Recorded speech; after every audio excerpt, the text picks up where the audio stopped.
आगे बढ़ते हैं। रविवार 14 सितंबर को होने वाले भारत पाकिस्तान मैच को लेकर शिवसेना उद्धव गुट ने केंद्र सरकार के खिलाफ मोर्चा खोल दिया है।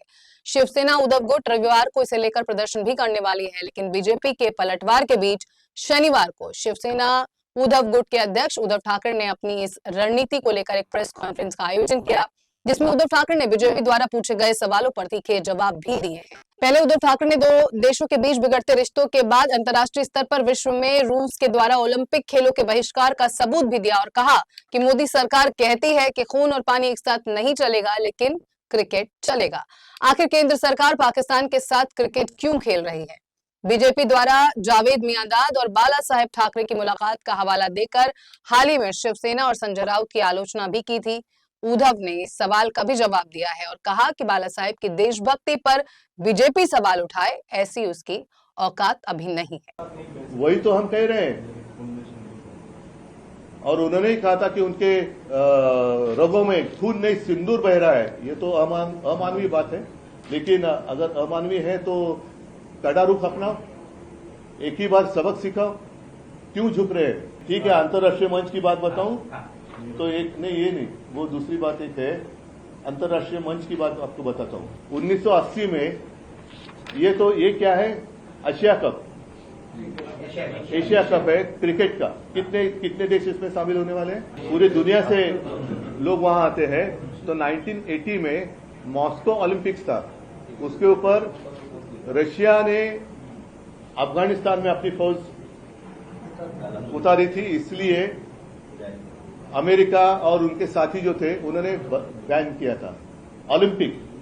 फिर उन्होंने 1980 में बहिष्कार किया था, इसलिए रशिया ने 84 का जो ओलंपिक था शायद लॉस एंजलिस में, उसके ऊपर उन्होंने बहिष्कार डाला था। तो ऐसी कोई बात नहीं है कि पूरे। और फिर ठीक है ना, मैं मानता हूं कि क्या कहा आपने, जागतिक, तो पूरे दुनिया भर में आपने अपने जो भी एक सारे पार्टी, उसमें हमारी पार्टी की सांसद भी शामिल थी, सब लोगों को आपने भेजा था। क्या उसका नतीजा क्या है? कितने लोगों ने आपकी बात सुनी, कितने लोगों ने आपकी बात मानी, कितने लोगों ने आपको सपोर्ट किया? और वहां जाकर आपने क्या कहा था कि पाकिस्तान हमारे देश में घुसपैठ कर रही है, पाकिस्तान हमारे देश में आतंकवाद फैला रही है। तो अब 2-3 महीने नहीं हुए हैं और सारे दुनिया के सामने उसी पाकिस्तान के साथ आप क्रिकेट खेलने जा रहे हैं। तो पाकिस्तान आतंकवादी है या नहीं है? पाकिस्तान हमारा दुश्मन है या नहीं है? पाकिस्तान के साथ हमारे रिश्ते कैसे होने चाहिए? या सिर्फ हमारे जो जवान हैं वो वहां लड़ते रहेंगे, लड़ते लड़ते दुर्भाग्य की बात होती है कुछ लोग शहीद भी हो जाते हैं देश के लिए, तो वो शहीद होते रहेंगे और ये सब केक खाते रहेंगे, क्रिकेट खेलते रहेंगे।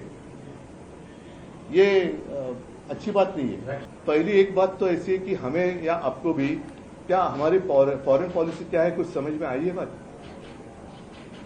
ये सवाल मैं आपको पूछ रहा हूं, आपके समझ में आई है बात? मेरे तो नहीं आई है। और मुझे तो ऐसी आशंका है कि शायद प्रधानमंत्री की समझ के बाहर की बात है।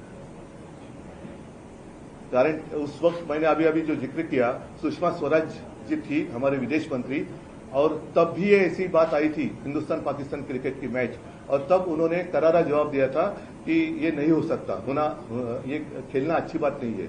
और तब ये जयशंकर उनके सेक्रेटरी थे, अब सेक्रेटरी मंत्री बनने लगे।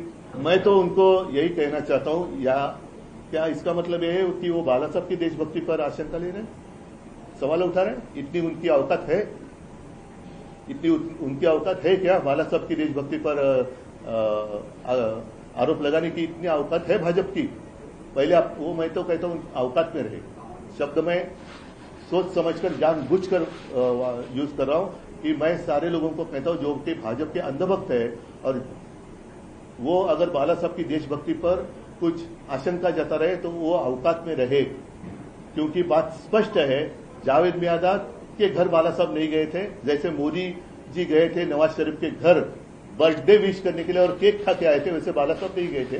जावेद मियांदाद यहाँ मातोश्री में आए थे और बाला साहब ने उनके मुंह पर कहा था कि ये नहीं हो सकता, और हमने होने नहीं दिया था।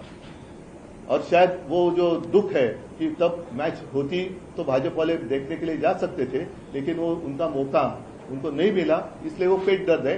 लेकिन फिर से मैं कहता हूं कि बाला साहब के ऊपर आरोप लगाने के लिए या लगाने से पहले सारे भाजपाइयों को मैं कहता हूं कि औकात में रहे।